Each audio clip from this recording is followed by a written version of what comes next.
cette émotion immense pour moi de faire court dans le Shabbat de la paracha de Béchalar.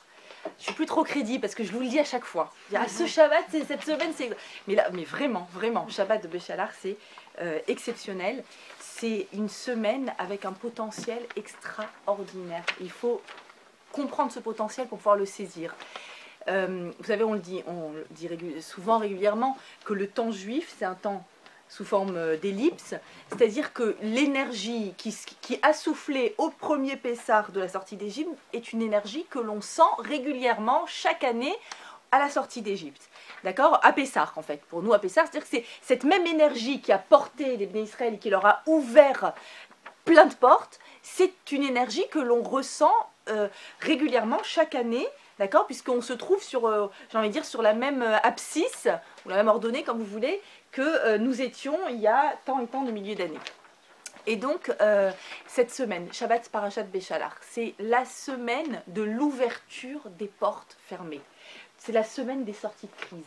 C'est la semaine de quand tu te dis, mais où est la solution? Où est la solution? Mais c'est pas possible, c'est bloqué de toutes parts. D'accord? Ils étaient bloqués de toutes parts. Les Égyptiens derrière qui leur courent après. Les Égyptiens, c'est leur passé, c'est la fermeture, c'est les schématypes, c'est le fait que je me sens déterminée et obligée de refaire les mêmes erreurs que j'ai toujours faites et que mince, est-ce que je vais réussir à initier quelque chose de nouveau? J'ai les Égyptiens derrière moi et devant la mer, la noyade. Et donc ce sentiment-là d'étouffement, ce sentiment que mais où est la sortie? Mais où va se trouver une possibilité de sortie de crise? Là où tu t'attends le moins. Et étant donné qu'elle est arrivée dans le Shabbat de la paracha de Béchalar, qui est le Shabbat, donc la sortie d'Égypte, Béchalar de l'ouverture de la mer et de la Shira. La Shira, c'est ce fameux chant extraordinaire qui a été chanté par les Juifs juste après l'ouverture de la mer. Cette même énergie-là se trouve cette semaine dans la paracha. Et donc se trouve dans la semaine qui accompagne la paracha. Ça veut dire que c'est une semaine d'ouverture des possibles. Même quand tu as l'impression, surtout quand tu as l'impression que tout est fermé, ça s'ouvre. De là où tu t'attends le moins. Avec j'ai envie d'insister sur, parce que la Gemara le dit, qu'elle compare la difficulté à trouver son zivug, comme la difficulté à ouvrir la mer. Elle compare la difficulté dans la parnassa, comme la difficulté à ouvrir la mer. Et elle compare aussi la difficulté nekavav, c'est les échanges dans les cellules, c'est-à-dire la santé aussi.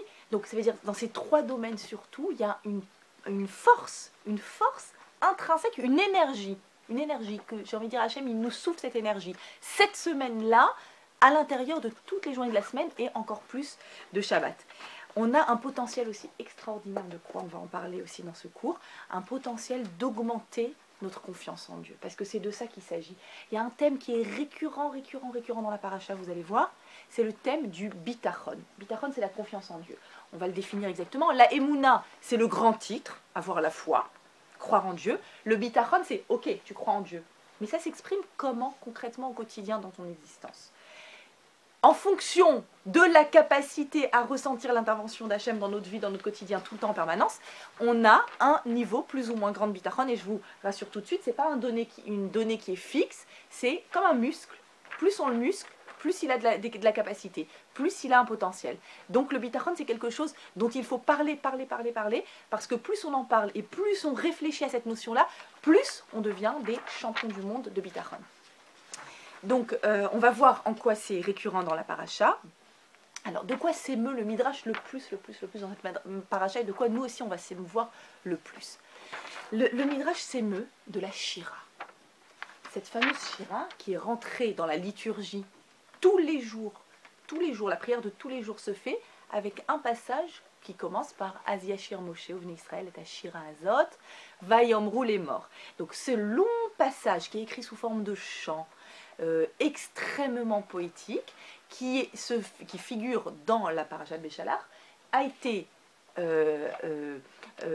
intégré à notre prière quotidienne. C'est dire l'importance de ce texte, c'est dire combien ce texte est essentiel pour notre émouna, pour notre quotidien, pour notre capacité à gérer au mieux notre vie quotidienne. Pas dans les grandes lignes, dans les détails. On va parler de détails aujourd'hui. Alors pourquoi le Midrash il est tellement ému par la Shira? Le Midrash il dit comme ça, ouah, depuis la création du monde, personne n'avait encore eu la bonne idée de faire une Shira, un chant en l'honneur de Dieu. Le Midrash insiste et il dit, vous savez quoi? Personne n'avait eu la bonne idée, même pas Adam Arishon. Pourquoi Adam? Adam, il avait quand même vécu des trucs difficiles dans sa vie. On lui a dit, ne mange pas de l'arbre. Il a mangé. On lui a dit, si tu manges, tu deviens mortel. Finalement, sympa. Si tu manges, tu vas mourir. Finalement, très sympa. Il n'est devenu que mortel. Il n'est pas mort. Entrez, entrez. Shavuot, venez, entrez.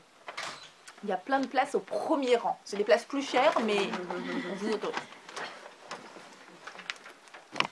J'ai mis un sac par terre. Voilà. Donc,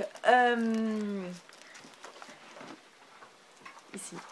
Alors, la Shira, donc même Adam Arishon, qui pourtant a été sauvé d'une mort immédiate pour ne devenir que mortel, il n'a pas fait de Shira.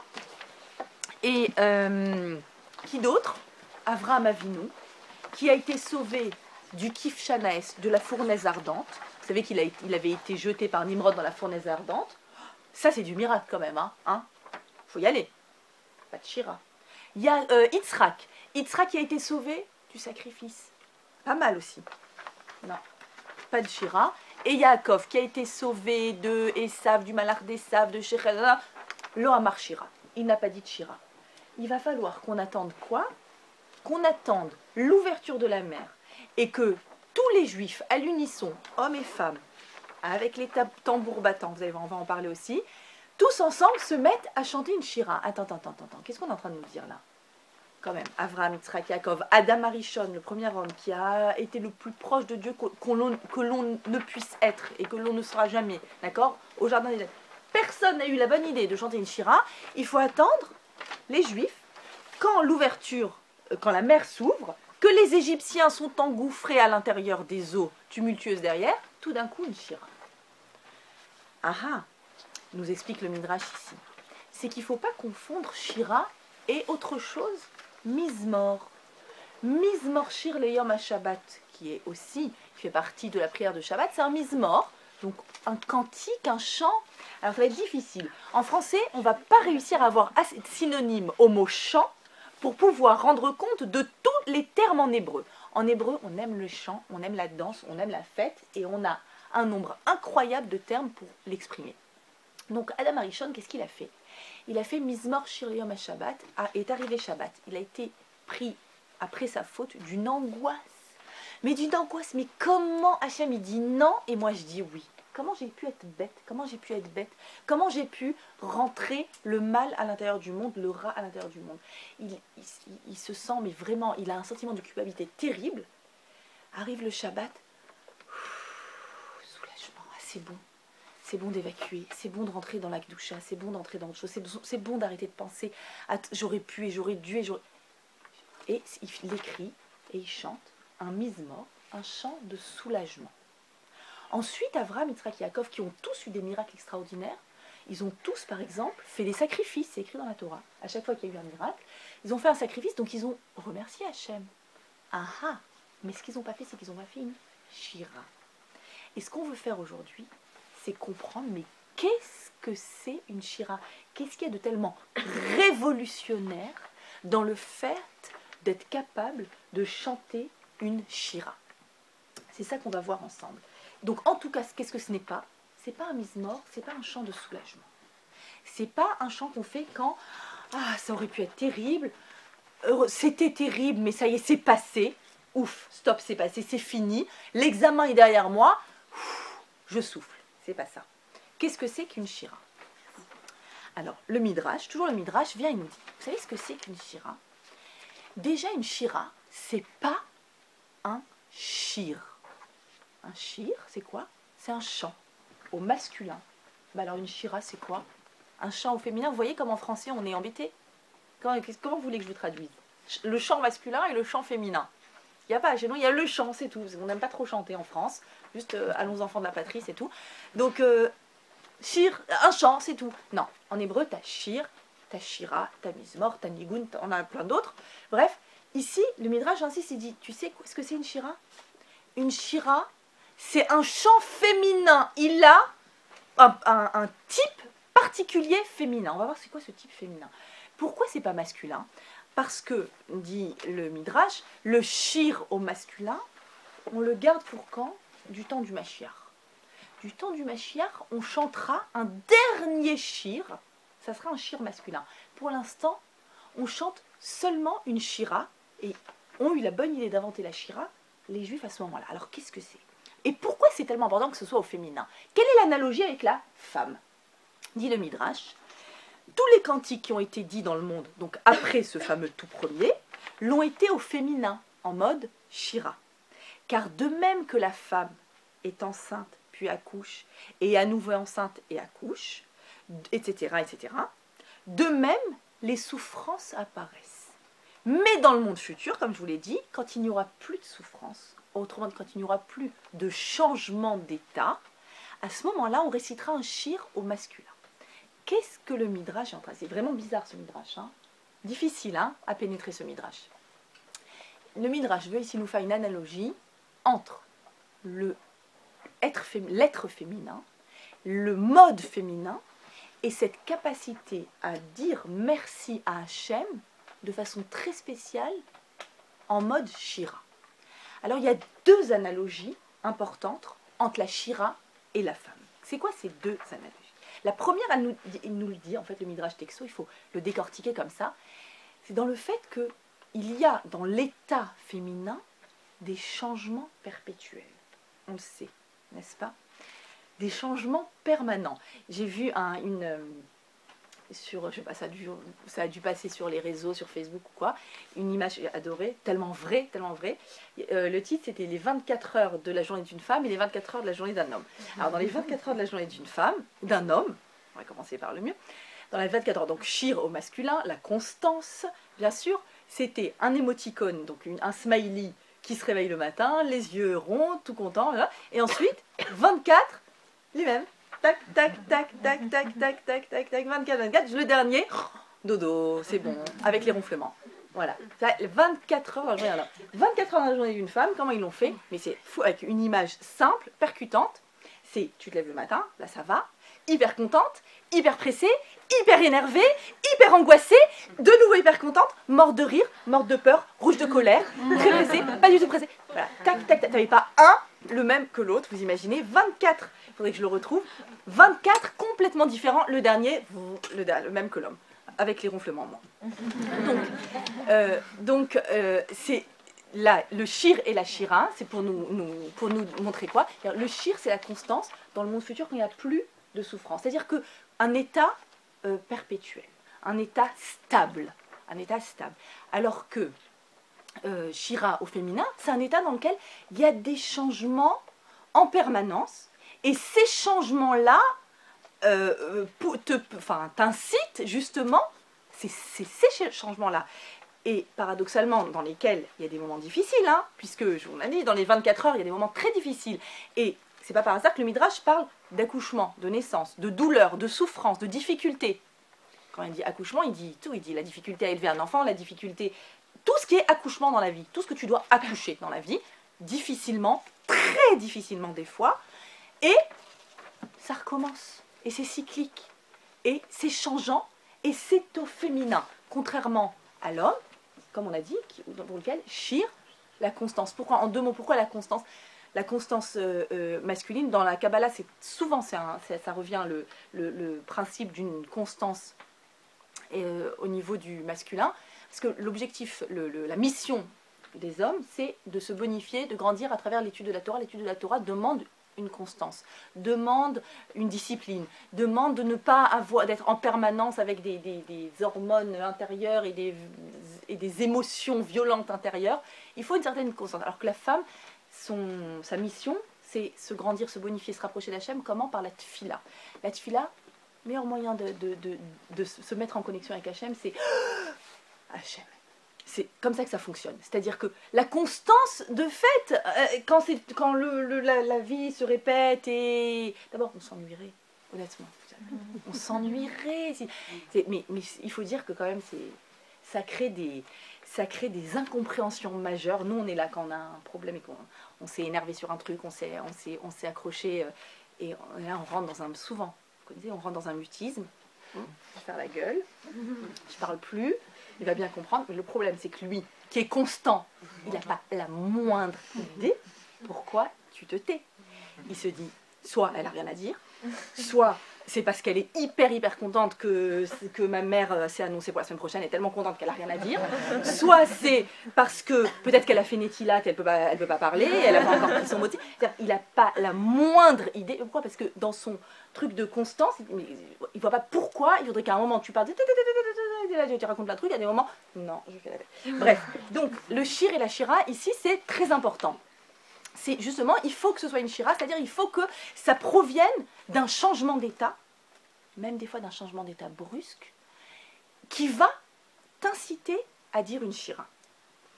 La deuxième raison, c'est que, de cette analogie, donc entre shira au féminin et la femme, c'est que, et c'est pour ça que le Midrash prend l'exemple d'une naissance, c'est que dans une naissance, tu vois bien que c'est le résultat qui donne du sens à ta souffrance. D'accord? C'est-à-dire que ça peut être difficile d'élever un enfant. Ça peut être difficile de mettre au monde un enfant. D'accord? Tu peux avoir les difficultés les plus grandes qui soient, mais à partir du moment, même imaginez l'accouchement le plus difficile, le pire, une fois que tu as ton bébé dans les bras, ça y est, c'est bon. Peu importe par quelles étapes j'ai dû passer pour en arriver à avoir ce bébé dans les bras, peu importe. Il est là, ça justifie tout. Ça justifie toute la difficulté, tout. Vous imaginez si c'était pas le cas, comment ça serait si c'était pas le cas? On t'amène le bébé dans les bras, tu vois, tu fais pile la tête de ta mère. Tiens. Heureusement que c'est pas comme ça. Donc ça justifie vraiment toute la difficulté prend du sens au moment où tu as ce petit être dans les bras, n'est-ce pas? Pour la shira, on dit la shira a été donnée exactement dans cette même situation, dans ces mêmes deux conditions.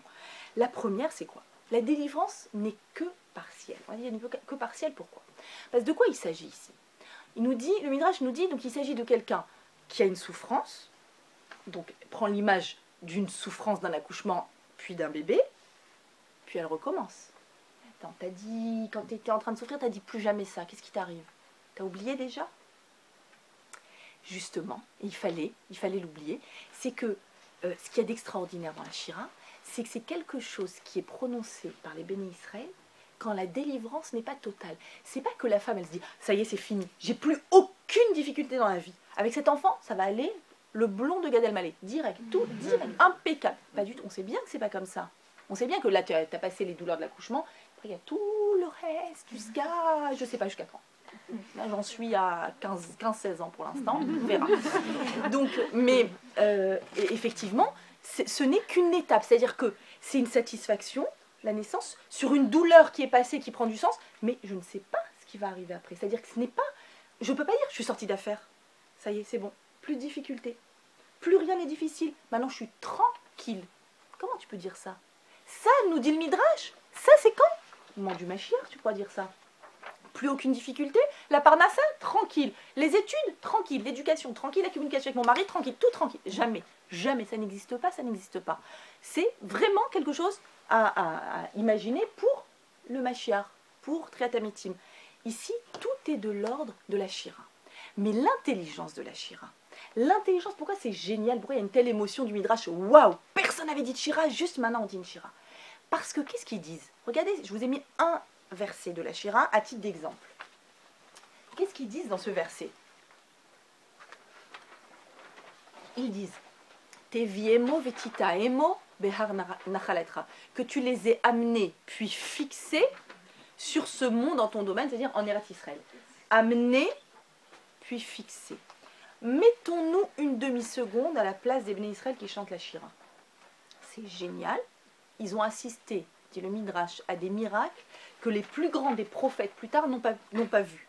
Personne après n'a vu les miracles auxquels ils ont assisté au moment de l'ouverture de la mer. C'était extraordinaire.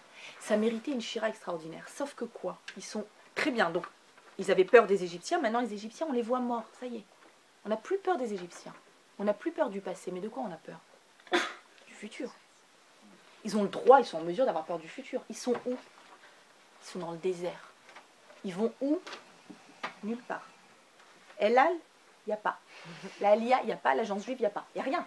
On est d'accord, il n'y a rien. Il y a Moshe, il y a eux, il y a un baluchon avec les matzot et de quoi faire des repas pendant 1 mois à peu près, jusqu'à ce que la manne commence à arriver. Donc, en gros, ils habitent nulle part, ils n'ont pas d'adresse, d'accord? Ils n'ont pas où aller, ils ne savent pas de quoi est fait demain, ils ne savent pas de quoi est fait demain. Qu'est-ce qu'ils disent dans la Shira? Ils le disent, que tu nous amènes, que tu nous fixes. C'est-à-dire, c'est pas tout de nous amener, on aimerait bien être fixé. C'est une plantation, dit le commentateur, un des commentateurs dit une plantation qui ne comporte aucun risque de déracinement. On aimerait vachement être fixé quelque part et ne plus être angoissé, ne plus avoir ce genre d'angoisse. C'est-à-dire qu'ils sont dans un état d'esprit dans lequel ils remercient pour une étape géniale qui vient de se passer, extraordinaire, mais est-ce qu'ils sont sortis d'affaire? Non.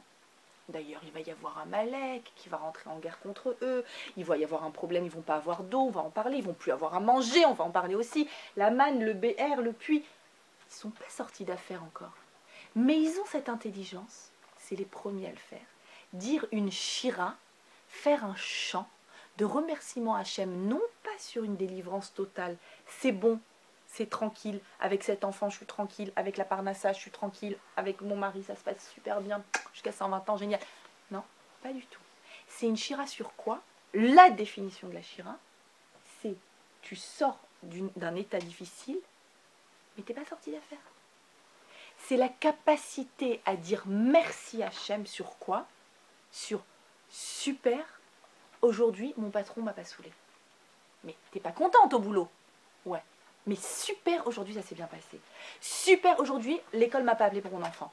Super, aujourd'hui j'ai réussi. Ma soeur quand elle m'a parlé, elle m'a pas parlé avec agressivité, on dirait que ça va mieux. Est-ce que ça va mieux? T'en sais rien. T'en sais rien si ça va mieux. C'est la capacité, la shira donc, à dire merci à Hachem, à faire un vrai cantique, un chant de remerciement sur quoi?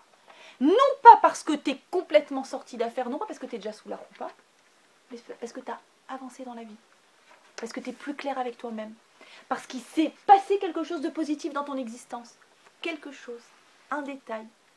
La shira, on l'a dit, je vous l'ai dit, quotidiennement.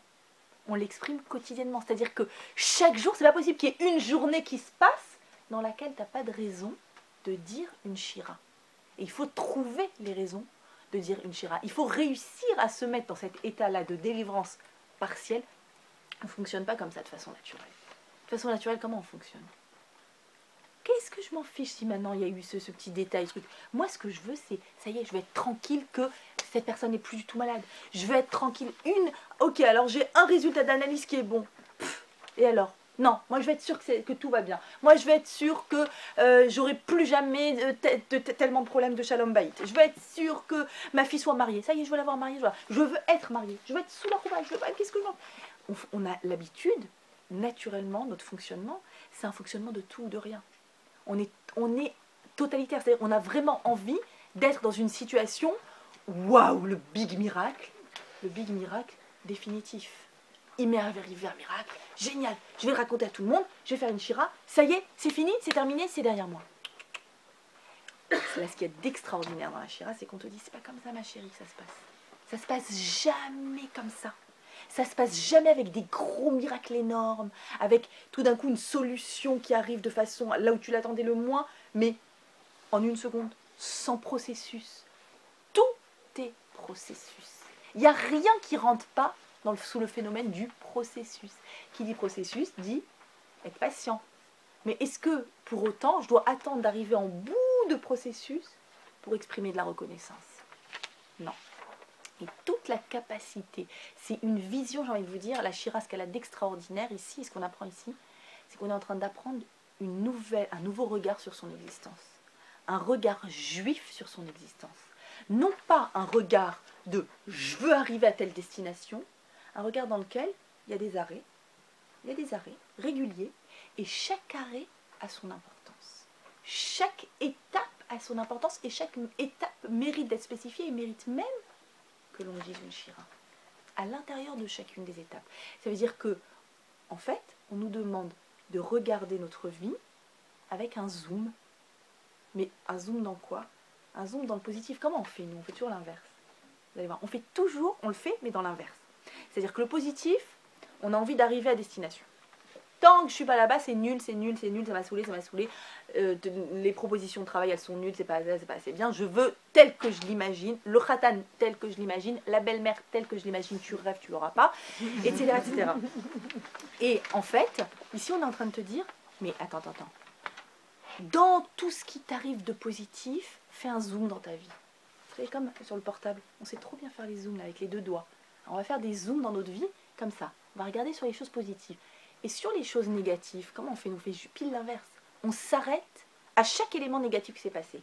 Ah, ça m'a saoulé, c'est pas bien, mais pourquoi? Ah non, je continuerai jamais, je vais pas continuer à voir cette personne s'il a fait ça, si elle a fait ça, s'il pense comme si, s'il... Et en fait, on reste connecté aux détails négatifs de la chose, alors que là, il faut faire pile l'inverse. On nous dit de quoi? Fais un pas en arrière et regarde avec un petit peu plus de perspective. Parce que si tu regardes avec la perspective et que tu regardes les choses dans leur ensemble, tu verras que ce petit détail négatif n'est pas si important que ça. Par contre, en positif, dans le domaine de la Shira, ça vaut le coup que tu regardes le processus. Et le deuxième élément extrêmement important dans la Shira, ce qu'on a dit, le deuxième élément, c'est le résultat. On a dit pourquoi est-ce que le Midrash donne comme exemple justement la femme et la grossesse, enfin ou les accouchements, c'est que effectivement on est dans un domaine dans lequel la souffrance tout d'un coup prend du sens. Et on a une grande question dans notre existence par rapport aux événements difficiles qui nous arrivent. On aimerait comprendre les choses, on ne peut pas supporter voir qu'il arrive des paragraphes, des moments fâcheux dans notre vie, dans notre existence, ou qui ne nous conviennent pas, qui ne nous correspondent pas, et se dire, mais alors, pourquoi? Alors ça a servi à rien. Alors pourquoi avoir passé ces étapes? Et là, le Midrash vient, il te dit, attention, je vais te dire, en vrai, il n'existe pas de domaine dans lequel tu es passé par une étape qui soit difficile et qui n'ait pas de sens. La difficulté, c'est qu'on ne voit pas toujours le sens. Je ne vois pas l'intérêt, la raison pour laquelle j'ai rencontré ce garçon qui m'a fait perdre mon temps, qui m'a juré des choses, qui finalement n'était pas sérieux, qui fait ça, et les années sont passées. À la date d'aujourd'hui, je ne vois pas. La réalité, ici, dans la Shira, ce qu'on apprend, c'est que tout événement négatif qui arrive est un événement qui a du sens. Il faut souhaiter de toujours être capable de voir la raison d'être d'une souffrance ou d'une difficulté. C'est ce qu'il faut souhaiter. Ce n'est pas toujours le cas, mais c'est toujours le cas, c'est toujours vrai qu'il existe. Exemple ici, la mère qui s'ouvre. Juste avant qu'elle s'ouvre, qu'est-ce qui s'est passé? Vaïtsakou el Hachem, ils ont crié à Hachem, ils ont pleuré, ils ont prié de toutes les forces, ils ont prié comme ils n'ont jamais prié. Qu'est-ce qui s'est passé? Ils sont sortis d'Égypte, le baluchon, la ceinture au rein, tac, tac, tac, on part. Maintenant, ils savent très bien à qui ils ont affaire, quel est l'ennemi. C'est sûr qu'ils vont partir et qu'ils vont les poursuivre. C'est sûr et certain. Qu'ils vont laisser partir des centaines de milliers de personnes, une force de travail esclave, qui leur ont bâti des empires, qui est à l'origine de l'économie de l'Égypte. Pourquoi qu'ils vont les laisser sortir comme ça? Effectivement, qu'est-ce qu'ils apprennent? On a les Égyptiens derrière nous. Et qu'est-ce qu'ils disent à Moshe? Mais il aurait mieux fallu qu'on meure là-bas plutôt que de vivre cette frustration terrible maintenant, d'être sorti, de goûter un tout petit peu à la liberté, de croire en cette liberté, pour que finalement, qu'est-ce qu'on voit? On voit qu'ils sont derrière nous, ils nous courent après, et c'est encore pire. Qu'est-ce qui se passe juste après? Quand Narshon va rentrer dans l'eau, que l'eau va se fendre, qu'ils vont rentrer à l'intérieur des eaux avec, on dit Mina ou Mismola, à droite et à gauche des murailles. Et alors le nombre de miracles qu'ils ont eu à l'intérieur de cette traversée, c'était extraordinaire. Mais ça veut dire le plus grand des Spielberg, de ce que vous pouvez imaginer, personne ne peut reproduire les miracles. Il y avait, on dit, des centaines de miracles à l'intérieur. En bas, il n'y avait pas de boue. Si vous croyez qu'ils se sont salis les chaussures, sachez qu'ils ne se sont pas salis les chaussures. Ensuite, inquiétude, attends. Moi, 600 000 hommes, c'est-à-dire 3 millions d'individus sûrement. Donc moi, ok, avec ma famille, je suis là, on est là, on passe, la terre sèche, tout va bien. Ma cousine, mon oncle, ma grand-mère, ma belle-sœur, qu'est-ce qui se passe? Miracle. pas de problème, écran plasma, on a dit à droite et à gauche des murs, donc des murs d'eau, qui se sont transformés en gigantesque salle de cinéma, écran plasma. Qu'est-ce que tu voyais à droite, à gauche? Tu voyais ce qui se passait? Vous savez que la mer s'est ouverte, non pas en une, en une seule saillie, mais en 12. D'accord? Il y a eu 12 pour les 12 tribus, 12 ouvertures. Donc mon cousin qui fait partie de la tribu d'à côté, je le vois à travers l'écran, je fais hey, salut, comment ça va toi aussi? Sympa là-bas? Ouais, chez vous, comment ça se passe chez vous? Ils étaient au courant les uns les autres de ce qui se passait pour ne pas s'inquiéter. Autre chose, une petite faim. Oh, un pommier qui a poussé, super. Oh, un poirier qui a poussé, super. Etc., etc., etc. C'est-à-dire qu'ils étaient envahis de miracles. Et, merci beaucoup, c'est adorable. Merci. Et effectivement, au final, qu'est-ce qui se passe? Voilà que la mer se referme derrière eux et qu'ils voient, ils assistent à quoi avec leurs superbes écrans plasma? Ils assistent à la chute libre des Égyptiens et chacun avait la chance de pouvoir voir quoi? Avait la chance de pouvoir voir la personne qui l'a torturé, manipulé, utilisé, fait souffrir, recevoir la punition d'Akadosh Baruch Hu, mais exactement, avec une précision chirurgicale en fonction du degré de méchanceté qu'il avait. C'est-à-dire les Égyptiens qui étaient sympas, ils ont coulé à pic. Ceux qui n'étaient pas sympas, ceux qui en ont rajouté de la souffrance en plus, c'était un peu plus compliqué pour eux. D'accord? Donc ils ont assisté exactement on appelle ça Mida Keneged Mida, c'est-à-dire que Dieu agit avec une précision incroyable sur tous les faits et gestes. C'est-à-dire qu'en une seconde, ils se sont dit quoi? Tout ce qui m'est arrivé, toutes les souffrances, cette Égyptienne, cet Égyptien, mon voisin, ma voisine, se sont tellement moqués de moi, qui m'ont tellement fait souffrir, il a tout enregistré, il a tout noté, et voilà que maintenant, tac, tout est en train justement d'être payé. Et donc, qu'est-ce qu'ils se disent tout d'un coup? Ils se disent tout d'un coup que, parce qu'en arrivant devant la mer, ils la voient fermée. Ils se disent, mais à quoi ça a servi? Pourquoi Dieu nous fait sortir pour assister à ça? Ça sert à rien. Tout d'un coup, ils se disent, ah ah, il fallait qu'on marche jusqu'à la mer des joncs. Il fallait qu'ils nous poursuivent et il fallait que l'on assiste à la punition d'Hachem envers les Égyptiens. Il fallait qu'on voit de nos propres yeux. Vous savez que c'est très important. Quand quelqu'un a été victime, très difficile pour une victime d'avoir la clarté et de voir que, attends, toi tu es la victime et lui, c'est le bourreau. Il y a un mélange qui se fait à l'intérieur de l'esprit et la raison pour laquelle c'est bien par exemple, d'assister au procès pour les personnes qui ont été victimes, c'est de voir, regarde, le mal, il est là. C'est lui le mal. Il y a un syndrome comme ça de croire que, de voir à l'intérieur de soi, bah, s'il m'arrive tout ça, c'est que peut-être je suis pas bien, c'est peut-être que Dieu m'en veut, c'est peut-être que... Non, non, non, non, non, non, non. Tout a été enregistré et tu vois, toi quand tu es arrivé devant la mer, tu t'es dit, mais à quoi ça sert tout ça? Mais à quoi elle sert cette épreuve? Mais pourquoi être arrivé jusque-là pour en arriver à souffrir et à voir tout le monde en train de pleurer finalement? C'était terrible.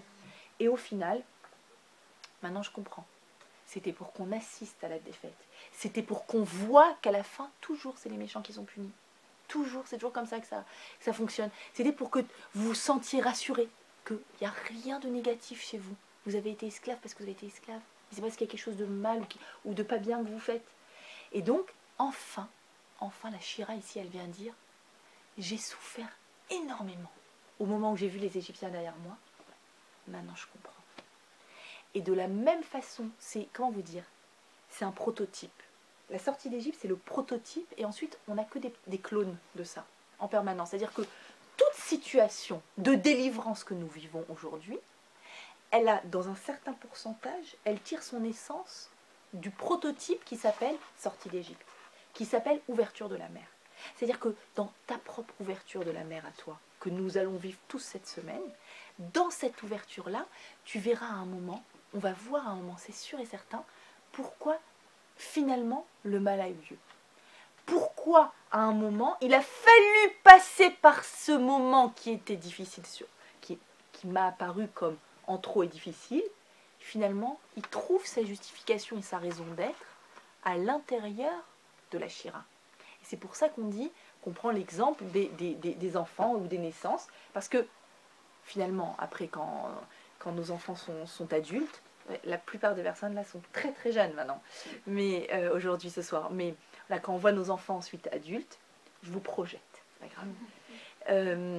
On se dit bon bah toutes les délires de bébé, les délires ensuite enfants, les difficultés à l'âge ado, les difficultés à l'âge ado, les difficultés à l'âge ado, et puis pour enfin ensuite arriver à un produit, on va dire presque, parce qu'après c'est son épouse ou son époux qui fait le dernier travail, mais on se dit bon bah alors voilà, enfin, c'était pour ça, c'est-à-dire c'est pas gratuit, c'est pas une difficulté qui est gratuite. Les difficultés pour trouver le zivouk, c'est pas une difficulté qui est gratuite. Normalement, ce qu'il faut, c'est après une rencontre qui n'a pas abouti, se dire qu'est-ce qui a changé chez moi maintenant grâce à ça. Il faut absolument que j'ai pu affiner mes critères. Il faut absolument que je puisse comprendre pourquoi il a fallu que je passe par cette rencontre non aboutie pour comprendre mieux ce que je veux. Pour comprendre mieux des fois ce que surtout je veux pas. Ça aussi c'est bien. Ce que surtout, ce qui ne me convient absolument pas. D'accord? Et qu'il faut absolument passer par cette étape, par ce passage-là difficile, pour pouvoir arriver à accoucher, maintenant j'ai envie de vous dire, à accoucher de soi. Ici, le Midrash, quand il parle d'accouchement, le terme d'accouchement, c'est un terme extraordinaire, parce que ce qu'on accouche le plus dans la vie, c'est nous-mêmes. Et il faut réussir à accoucher de nous-mêmes en mieux, en permanence. C'est-à-dire, créer, on dit que c'est une recréation Rosh Hashanah. Chaque année à Rosh Hashanah, il y a une recréation. Donc il y a une renaissance. Une renaissance. Hayom Aratolam, aujourd'hui, c'est le jour où naît le monde. D'accord? Ça veut dire qu'il y a une renaissance de quoi? De soi. On n'est pas des produits finis, définitifs. On est des produits en changement perpétuel. Chacune des difficultés, te dit la Shira, c'est une difficulté qui te fait accoucher de toi en mieux, en plus précis, en plus fin, en plus proche de Dieu, en plus capable d'aider l'autre. Des fois, une difficulté peut nous arriver juste pour créer en nous une faculté, une sensibilité plus grande qui va nous aider à porter de la gentillesse, une écoute, quelque chose qu'on n'aurait peut-être pas été capable d'apporter aux autres s'il ne nous était pas arrivé telle ou telle chose. Ça peut être l'explication, la raison pour laquelle il m'est arrivé telle ou telle difficulté, je ne l'aurai jamais à 100%. Ça, les certitudes, le 100%, ça fait partie, je l'ai dit, du Mashiach, les certitudes. Mais en partie, il y a des choses que l'on peut avoir en partie, des choses qu'on peut comprendre en partie. Alors, qui c'est qui était très très très forte en Shira? La plus forte du monde en Shira, c'est-à-dire en capacité de comprendre qu'une étape positive, c'est aussi très bien et je dois remercier pour ça. Même si la délivrance n'est pas totale. Celle qui était capable de comprendre que une souffrance génère quelque chose de positif. C'est qui la championne du monde de ça? Myriam. Myriam, c'est un personnage clé de cette paracha. Les parachiotes précédentes aussi. De toute la sortie d'Égypte, de tout le phénomène sortie d'Égypte, Myriam, personnage essentiel. Pourquoi elle est championne là-dedans? Myriam, c'est une petite fille très mignonne, qui a 5 ans, dit le Midrash, qui vient voir son papa, Amram. Papa, j'ai un truc à te dire, il faut que tu retournes avec maman, il faut que tu te remaries avec maman, parce que Amram s'était séparé de son épouse pour ne pas risquer qu'elle soit enceinte, pour ne pas, puisque les naissances étaient dangereuses à cette époque-là, les bébés garçons étaient mis à mort. Il dit, papa, j'ai un truc à te dire, hop, il faut absolument quand même continuer à vivre, il faut se battre, il faut encore donner naissance à des enfants, et puis si ça se trouve, ce ne sera pas un garçon, ce sera une fille. Parole, lui, il a décrété que sur les garçons. Toi, en te séparant de maman, tu décrètes sur les garçons et sur les filles. Donc, Amram, tu sais quoi? Intelligente la petite. Il retourne, donc il se remarie avec sa femme Yocheved, et donc va naître Moshe. Moshe né, on dit que, le Midrash dit que Myriam était prophétesse, on dit Myriam Hanevia, elle avait prophétisé que de son papa et sa maman allait naître Goël Israël, celui qui allait apporter la Géoula. Donc il fallait absolument que cette naissance ait lieu. Qu'est-ce qui se passe? Le bébé naît, grande lumière. Difficile à expliquer, on appelle ça le Or Haganouz. Je vous le dis, mais je ne comprends pas ce que je dis. La lumière primordiale, la première lumière que Dieu a mise dans le Gan Eden, une lumière dans laquelle il n'y a aucune possibilité d'obscurité, c'est-à-dire aucune possibilité de mal ni de négatif. Le bien à 100%. On ne peut pas le comprendre puisque nous, on vit dans un monde qui ne fonctionne pas comme ça. Cette lumière-là arrive avec la naissance de Moshe. Waouh! Amram voit son fils Moshe, cette splendeur, cette merveille, cette illumination. Prend sa fille, il fait Myriam, Razak. Bravo Myriam. Alors là, tu as eu du pif, hein, vraiment, tu l'as vu venir. Bravo Myriam, tu avais raison, effectivement, il y a quelque chose de grand qui sort de ça. Magnifique. On cache Moshe qui est né un peu trop tôt pendant 3 mois. Que faire? Au bout de 3 mois, les Égyptiens ont vu qu'il était là, qu'il avait eu cette naissance, et ils exigent que ce bébé, comme tous les autres, soit jeté dans le Nil. Arrive Amram. Myriam, qu'en est-il de ta prophétie? Il voit sa maman préparer ce couffin. Elle essaye de tout faire pour que ce soit le plus étanche possible. Elle pose ce bébé dedans. La mort dans l'âme, avec une souffrance inimaginable, indicible. Elle va mettre ce bébé. Et Amram, dit le Midrash, arrive chez Myriam. Et alors que, quand il a vu la naissance et l'illumination, la lumière qui arrive avec Moshe, dit le Midrash, il a embrassé Myriam sur le front. Bravo Myriam pour ta prophétie. Et là, qu'est-ce qu'il fait? Paf! Une gifle à Myriam. Myriam, qu'en est-il de ta prophétie? Pourtant, tu avais dit que de cet enfant allait arriver quelque chose d'extraordinaire. Et voilà que lui aussi, comme les autres, il est dans le Nil. Alors à quoi ça me sert un bébé qui vient illuminer une maison si c'est que pour 3 mois, dit-il? À quoi ça sert?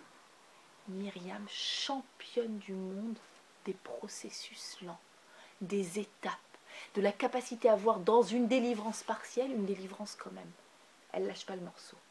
Elle dit, je reste à côté du Nil. C'est fort.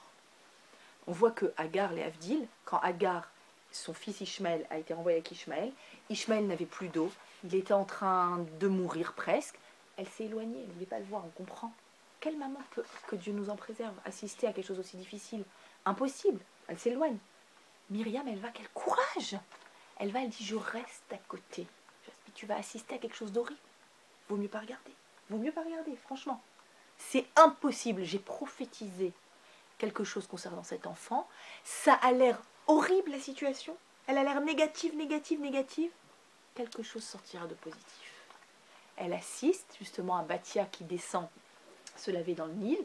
Maintenant, a priori, quand elle voit Bathia arriver, nous, on connaît le happy end. Mais c'est la pire chose qui puisse arriver que Bathia arrive. C'est la pire chose, c'est la fille du pharaon. Qu'est-ce qu'elle va faire? Qu'est-ce qu'elle va faire avec ce bébé? C'est terrible. Elle va le tuer, on dit que Paro, il marchait mot, il prenait son bain, on disait que pour se soigner les plaies, ces magiciens disaient qu'il fallait du sang juif. Donc, on imagine, dites-vous, c'est Auschwitz, quoi, c'est l'horreur. Et elle assiste et elle reste. Elle dit, c'est pas possible, j'y crois. Et elle reste jusqu'au bout, Myriam assise jusqu'au bout, et elle voit que Bathia se prend d'affection pour ce bébé, essaye de lui donner le sein, ou de demander à quelqu'un de lui donner le sein, de l'allaiter. Moshe faisait très attention à la cache-route. Non. Elle va dire, il n'y a pas de souci, je te trouve quelqu'un. Elle court à la maison, maman, Moshe, au fait, tu sais, il va bien, et en plus, tu vas l'allaiter, et en plus, tu seras payé, tu auras un salaire pour ça. Non seulement elle allaite son fils, elle a un salaire. Et donc, c'est comme ça que Moshe va être, on voit encore dans cet exemple, comme par hasard, on voit Amram, la constance, l'homme masculin, qui ne pouvait pas imaginer que de quelque chose de négatif, dans une apparence très négative, puisse finalement sortir de là où tu t'attends le moins, quelque chose de positif. Myriam y croit fort. Et Myriam, c'est certainement pour ça aussi qu'elle a une telle émotion au moment de l'ouverture.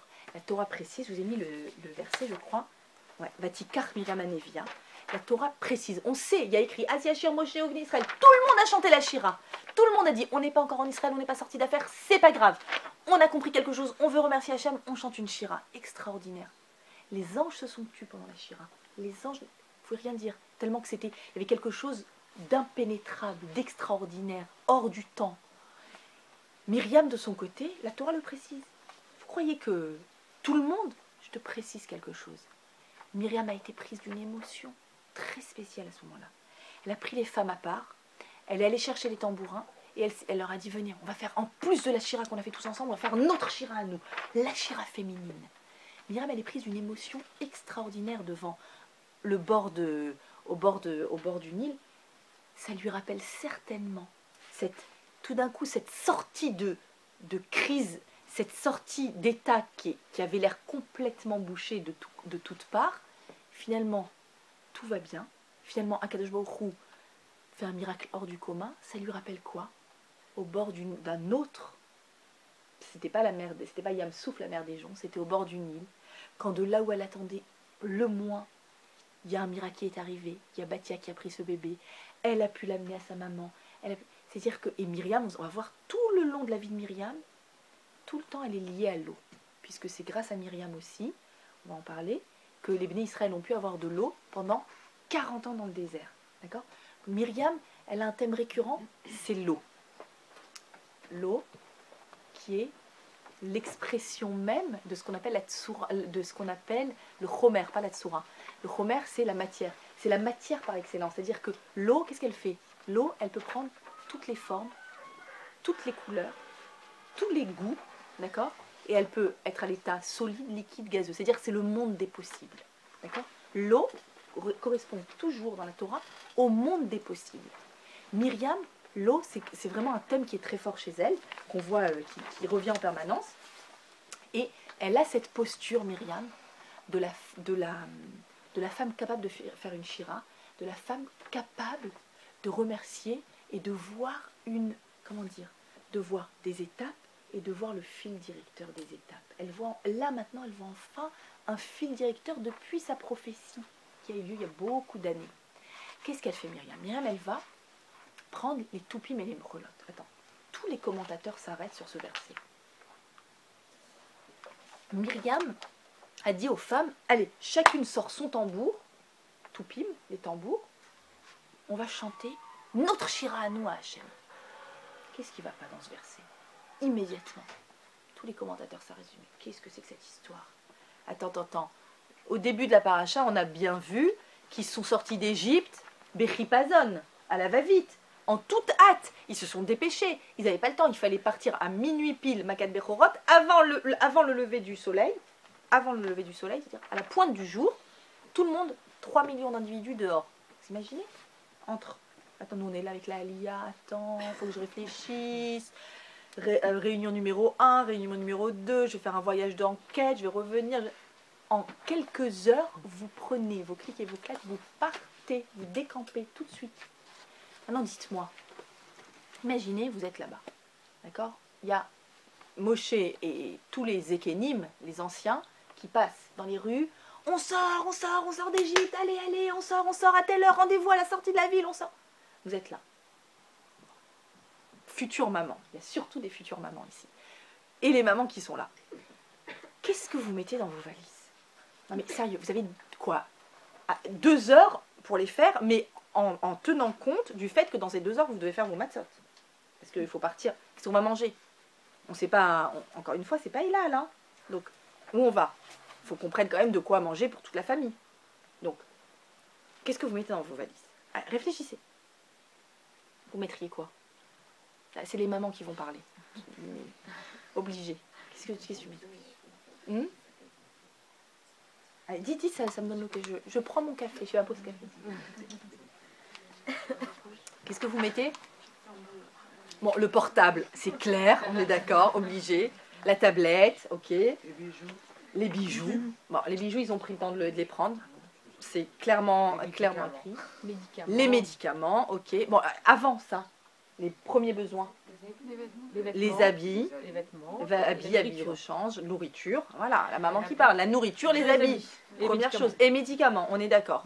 Ok, le reste, on s'en fout. Hein. Les souvenirs, les photos, à la limite. Bon, on essaye, mais il y a tout dans le iPhone, ça va. Et donc, on prend, moi je vous dis, vêtements chauds. Le désert, c'est très froid la nuit. Vêtements chauds pour les enfants la nuit. Vêtements légers de jour, d'accord? On va se mettre d'accord là-dessus. Petit baluchon, il ne faut pas être trop chargé non plus. Hein. On va dans le désert quand même, c'est compliqué. Donc, on prend l'essentiel, tac, tac, tac. On fait nos matzot, un peu d'eau, une gourde. On est parti. est-ce que vous mettez des tambours dans vos valises? Qui a l'idée de mettre un tambour dans sa valise? Pas trop. Pas trop. Le violon, c'est vrai que le violon, c'est très juste parce que c'est transportable, mais là on n'a pas le temps, concrètement. Et un tambour, en plus, ça prend de la place. La question de tous les commentateurs sur ce passouk, c'est, attends, on est à 1 semaine de la sortie d'Égypte. L'ouverture de la mer, c'est le 7e jour. 1 semaine. Ils n'ont pas fabriqué des tambours en 1 semaine. Impossible. D'accord? Il faut de la peau, il faut que la peau soit tannée au soleil, etc. Impossible. Et ça veut dire qu'ils ont pris des tambours dans leur valise. Ils ont pris des tambours dans leur valise, se demandent les commentateurs. Mais ça va pas ou quoi? Pourquoi ils ont pris des tambours? La posture juive par excellence. On fait ses valises. Les femmes, hein, Myriam Anevia, Imkol Anashim, avec toutes les femmes. Toutes, elles ont eu la même idée en tête. Regardez ces tzadkaniotes qui sont nos mères. Hein. Je vous rappelle que les mêmes gènes et le même sang coulent dans nos veines. À quoi elles ont pensé quand elles ont fait leur valise? Elles ont dit, attends 30 secondes. On sort d'Égypte, les Égyptiens, ils vont être encore plus en furie que ce qu'ils étaient, puisqu'il y a les premiers-nés qui sont morts. Et ils ne sont pas d'accord qu'on parte. C'est clair, ils vont nous courir après. C'est clair, on est chargé avec nos enfants, c'est clair qu'ils vont nous dépasser. C'est clair, ils vont vouloir nous tuer. C'est clair, Dieu va nous sauver. C'est clair, il faudra remercier Dieu. Il faut des tambours. Voilà la réflexion juive par excellence. C'est-à-dire que ici, Myriam nous dit, apprendre à chanter la vie, apprendre la shira, c'est pas attendre d'être avec Elal arrivé à bon port. C'est pas ça la shira. La shira, c'est sur chaque étape, je remercie Hachem. Et l'étape même, vous savez quoi? Je suis capable même de l'anticiper, dit Myriam. Je suis capable d'anticiper le miracle qu'Hachem va faire, et je sais déjà que j'aurai envie de remercier, et je sais déjà qu'il me faut un tambour pour le remercier. Et je vais le mettre dans ma valise, carrément. Alors qu'il n'y a pas grand-chose que je vais pouvoir mettre, mais ça, ma capacité à remercier Hachem, cette capacité-là, je la prends avec moi dans ma valise. Est-ce que vous voyez le symbole qu'il y a? Là, la Torah, elle te dit, dans ta valise, quand tu t'en vas et que tu laisses derrière toi des soucis, et que tu décides qu'il y a un meilleur avenir qui s'ouvre à toi, et que tu prends sur toi des résolutions, et que tu imagines quelque chose de mieux, de meilleur, quel que soit le domaine, dans ta valise, tu mets quoi? Une shira. Mets toujours une shira dans ta valise. Parce que c'est pas possible que dans le chemin que tu t'apprêtes à traverser, tu n'aies pas des tas et des tas et des tas d'occasions de remercier Hachem. Sur quoi? Sur des arrêts. Pas sur une destination finale, pas sur le terminus. Sur chaque arrêt, sur chaque étape de ta vie, durant laquelle tu as vu quoi? Une intervention d'Hachem. Laquelle? Peu importe. Peu importe. Du moment où tu as vu une intervention d'Hachem, tu dois mettre dans ta valise ce tambour. Désormais, il faut tout avoir un tambour à la maison. Donc, comment faire? Comment faire pour y arriver? C'est magnifique, ça a l'air beau. Hein, on se dit, ouh, Myriam, c'était il y a longtemps. Qu'est-ce qu'elle nous raconte Myriam? Et qu'est-ce qu'elle nous raconte la sortie d'Égypte? Moi, je suis en 2015. Et c'est compliqué. Et il y a des attentats. Et j'arrive pas. Et j'ai peur. Et mon zivoug. Et ma parnassa. Et ma santé. Comment je fais? Comment on fait pour y arriver? La Torah, dans cette paracha, nous fait un stage intensif. Prête? On y va? Stage intensif pour arriver à chanter cette shira. Quel est ce stage? Alors, et juste bien sûr, ce que je ne vous ai pas précisé qui est évident, puisque nous sommes très musicaux ce soir, ce qui est évident, c'est que pourquoi sous forme de shira? Alors ok, c'est un remerciement à Hachem. Pourquoi c'est une shira? Qu'est-ce qu'il y a de spécial dans la shira, dans le chant? Pourquoi le chant c'est tellement... Pourquoi tous les événements juifs ont toujours été associés à des chants? Toujours, toujours. Le Shabbat a des chants, Yom Tov a des chants. On a des chants extraordinaires qui nous sont revenus de l'Exode, des Juifs d'Espagne, des chants qui nous sont arrivés malheureusement de la Shoah. On a toujours, il y a toujours le chant qui a accompagné l'histoire juive. Toujours. Pourquoi le chant? Eh bien le chant, ce qu'il a de particulier, c'est que tu prends un do tout seul, do, ok, do. Tu prends un ré, tu prends un sol, tu prends un dièse, tu prends un la, c'est des notes. Qu'est-ce qui se passe? C'est quoi la magie de mettre toutes ces notes les unes à côté des autres et tout d'un coup, qu'est-ce que tu as? Tu as une harmonie, tu as un chant. C'est exactement ça la Shira. C'est que des étapes. Et sur chaque étape, sur chaque délivrance qui est partielle, j'arrive à faire un chant, mais en réalité, je sais que je suis dans une note de musique, je suis dans une arpège, je suis dans un ton, dans un son, mais qu'il fait partie d'une mélodie immense, qui fait partie d'un chant immense, qui lui a du sens. Là, tout de suite comme ça, je l'entends pas la mélodie. Mais j'ai vu l'intervention d'Hachem, je sais que ça a du sens. Et c'est, pardon, sous forme de shira, sous forme de chant. C'est cette harmonie-là qu'on cherche, à pouvoir voir cette harmonie. Alors, comment on fait pour y arriver? Eh bien, pour y arriver, il nous faut un stage intensif de Pessah à Shavuot. Qu'est-ce qui va se passer? Le don de la Torah. Pourquoi on est sorti d'Égypte, au final? Tout ça pourquoi? Pour devenir un peuple. Le peuple choisi, aimé par Hachem, qui reçoit la Torah. Combien de jours de Pessah à Shavuot? Vous vous rappelez? Combien de jours? 49. D'accord? 49 jours de Pessah à Shavuot. Pourquoi il n'a pas donné tout de suite la Torah? Dit le Midrash, ils ne sont pas en état tout de suite. Ils doivent se reconstruire. Il faut un stage, et il faut dans ce stage aussi un stage de ce qu'on appelle, on a dit, le bitachon. Le bitachon, c'est l'élément récurrent, présent tout au long de cette paracha. Alors, je vois que le temps file. Alors, on va rapidement, quand même, pour avoir un élément concret pour réussir à faire cette chanson. On va rentrer ce soir à la maison, ils ne vont pas comprendre. On va tous être là en train de chanter les chansons, tous. Donc, quel est ce stage? Ce stage, alors, il y a déjà quelque chose de très étonnant. Très étonnant, c'est qu'on a le verset. Vous verrez, je ne peux pas vous mettre toute la Torah dans les feuilles, mais je vous invite à aller voir le verset de la Shira, Asia Shir Moshe, tous les versets de la Shira magnifiques, Myriam qui s'emballe avec les femmes, et quoi? Un passouk après, tout de suite. Et vraiment, la chute, elle est vertigineuse. Ils ont marché 3 jours, ils avaient soif, il n'y avait plus d'eau. Ils sont allés voir Moshe, ils ont dit à Moshe, on a soif, on n'a plus d'eau, il n'y a plus rien dans nos gourdes, tu vois, on a pris des tambours et finalement on aurait dû prendre de l'eau peut-être. Qu'est-ce qui se passe? Vaïlonou, le peuple murmura contre Moshe, que boirons-nous? Vaïtsak el Hachem. Donc Moshe implore Hachem et il lui dit, qu'est-ce qu'il fait? Il lui montre un bout de bois, d'accord, un bout de bois. Et il lui a dit, donc il lui a indiqué de le jeter dans l'eau. Pourquoi? Parce qu'il y avait de l'eau. Ils sont arrivés dans un endroit où il y avait une source d'eau. Ils se sont approchés, ils creusaient, ils ont dit génial de l'eau. Ils se sont approchés, c'était quoi?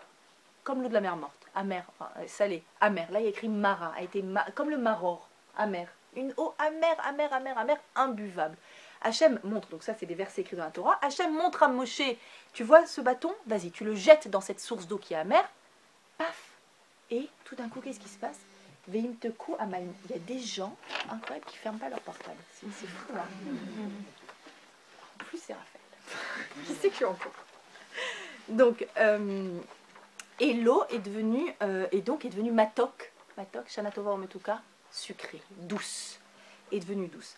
Sham, là-bas, Sam, il lui a mis, chok ou mishpat, des lois, apparemment des lois de la Torah. Et là-bas, ils ont été mis à l'épreuve pour la première fois. Qu'est-ce que c'est que cette histoire? D'abord, on ne comprend pas comment.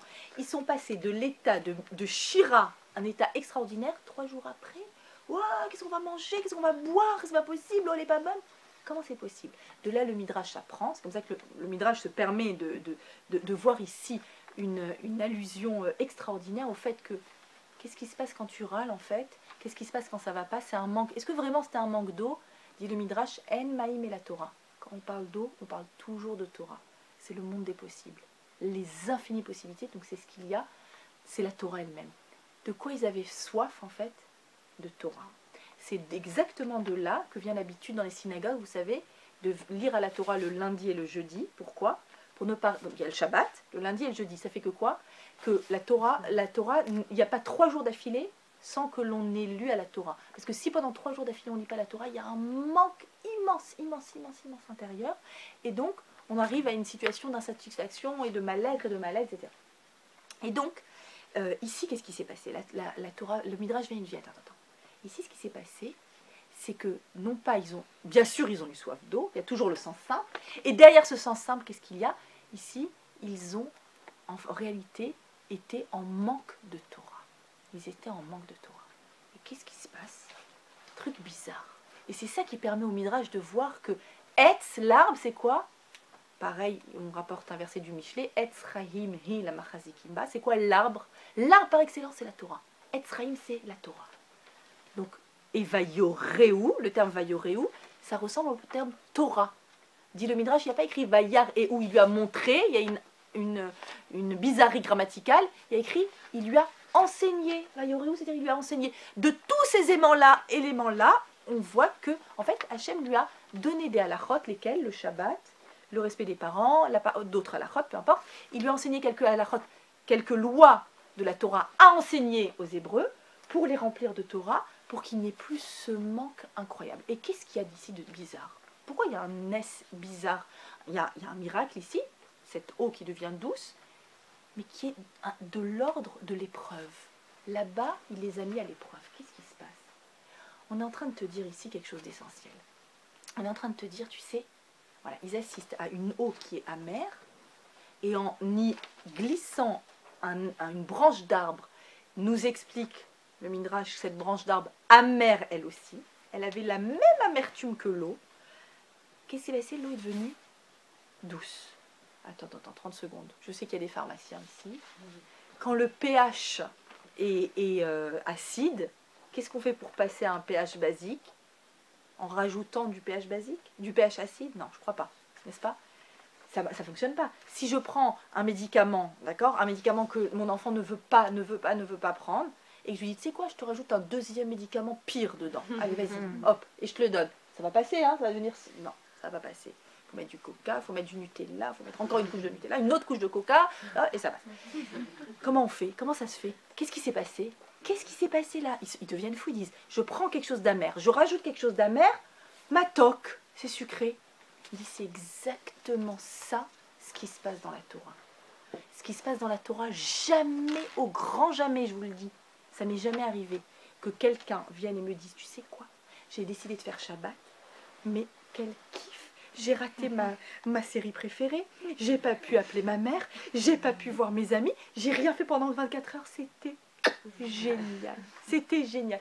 Tu sais quoi, j'ai décidé de m'habiller tsniout, mais maintenant, mais je suis stylée, je suis fashion, je suis hyper belle, qu'est-ce que j'étais moche avec mes jeans, maintenant ça y est, c'est du passé, tout ça. Jamais, jamais, dans ce passouk on te dit ça se passe jamais comme ça, c'est marre, c'est amer. Alors comment on fait pour enlever quelque chose d'amer? Rentrer dans la Torah, il leur donne des nouvelles halachot, amer, tout est amer. Alors comment on fait? C'est quoi la solution? Mais j'ai envie d'avancer, j'ai envie de progresser, tout le monde a envie de progresser. Je n'ai jamais rencontré une élève à moi qui ne me dit pas je rêve de progresser. Mais c'est difficile. Et quand je commence et quand je rentre dedans, c'est des fois encore plus difficile que ce que ma copine m'avait dit, je t'avertis, ça va être difficile. Alors comment je fais? Est-ce que la solution apparente c'est quoi? Je vais aller essayer de trouver une Torah un peu moins amère, un peu plus permissive, avec un peu plus de liberté. C'est vrai que ça apparaît, ça semble être comme ça semble fonctionner. Je vais aller essayer de trouver, en gros, je vais faire ma salade. Et qui n'a pas eu envie de faire sa salade? Qui n'a pas envie de se faire sa Torah sur mesure? Je vais la faire sur mesure, elle sera un peu moins amère, Et là, il y a quelque chose, un paradoxe, allez, c'est le paradoxe de la soirée, c'est le paradoxe de la vie. Le paradoxe de la vie, à comprendre ici. Tu vas leur donner quoi? Une branche d'arbre, qui est quoi? Amère. Autrement dit, tu vas leur donner encore plus d'halakha. Tu vas leur dire, tu sais comment il faut faire? C'est comme ça et c'est pas comme ça la tsniout. Le Shabbat c'est comme ça et c'est pas comme ça. Le respect des parents, t'as envie de répondre, tu peux pas. C'est comme ça, c'est le respect des parents. Encore pire, le miracle, le résultat, matok. Est-ce que c'est explicable? Pas du tout. Est-ce que quelqu'un un jour pourra vous l'expliquer? Jamais.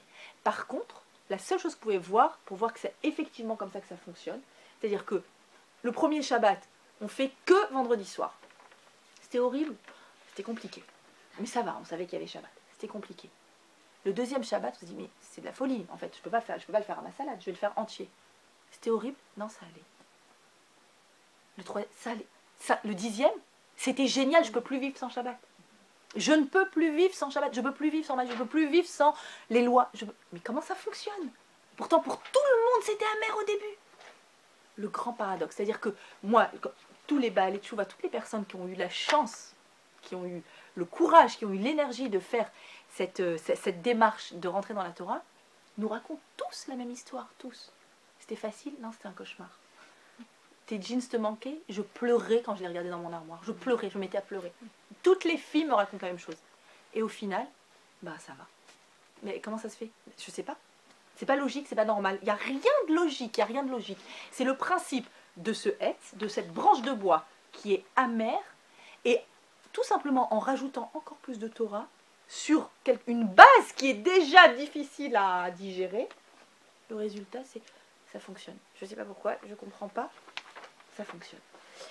Et ici, il faut une dose de confiance en Akadosh Baruch Hu. C'est qu'une confiance, une dose de confiance pour réussir. Et la manne, je vais pas rentrer en détail dans la manne. La manne, c'est le gros stage de la confiance en Hachem. Un immense stage de ne pas savoir c'est quoi la confiance en Hachem, c'est quoi le bitachon, c'est quoi cette confiance dont a fait preuve Myriam de dire je prends un tambour, il y aura un problème, je prends un tambour, je vais faire une shira, je sais que je ferai une shira. Le bitachon, la confiance en Hachem, je terminerai avec ça, c'est la capacité, c'est-à-dire tu ne sais, tu n'as pas la moindre idée, mais la moindre idée de quoi sera fait demain. Tu ne sais pas.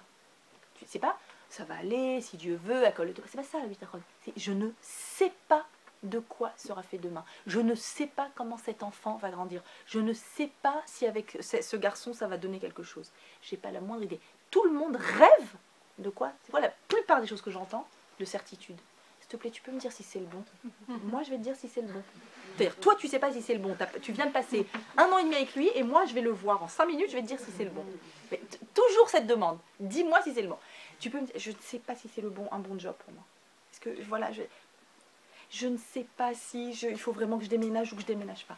On rêverait d'avoir des certitudes. Le bitachon, c'est cette capacité à vivre sans certitude. On rêve de quoi? Par exemple, d'une personne qui a une bonne situation. Très bonne situation, certitude. Ça va aller dans la vie. C'est exactement le contraire. Tu n'as pas la moindre idée. C'est-à-dire que rien ne fonctionne selon des équations. Pourquoi Hachem il fait que le monde fonctionne? La plupart des gens qui sortent de telles écoles, 90% sont embauchés la première année et gagnent telle somme. Pourquoi ils fonctionnent comme ça? Justement, pour que tu crois. Il faut absolument que tu crois en des certitudes et il faut que tu t'arraches de tes certitudes et que tu saches que tu n'es pris en charge et géré que par Akadosh Baruch Hu. Que par Akadosh Baruch Hu. Il n'y a rien d'autre qui gère ton existence dans la vie. Plus tu prends conscience de ça dans chaque détail, d'où la shira. La shira a la capacité à remercier Hachem sur un élément dans ma vie. Plus tu prends, tu intègres ça, plus tu as la capacité, après je vous dis c'est un muscle, de voir Hachem dans chaque élément de ton existence. Yehi Ratson, Ezrat Hachem, qu'on ait la chance de chanter la vie en permanence, de voir la présence d'Hachem dans chaque moment de notre existence, surtout dans les passages difficiles, et qu'on ait la capacité de voir pourquoi cette difficulté a pu faire accoucher d'une personne encore meilleure. Ezrat Hachem, des très très bonnes nouvelles. Nous sommes dans le mois de Shvat, dans le mois de la floraison, dans le mois de l'éclosion, dans le mois des réalisations. À tout Bishvat, n'oubliez pas, quand vous prenez les fruits, de prier que pour les fruits intérieurs qui sont à l'intérieur de vous, puissent eux aussi sortir des choses merveilleuses et que tout le potentiel puisse, Bezrat Hachem, se réaliser. Shavuot Tov.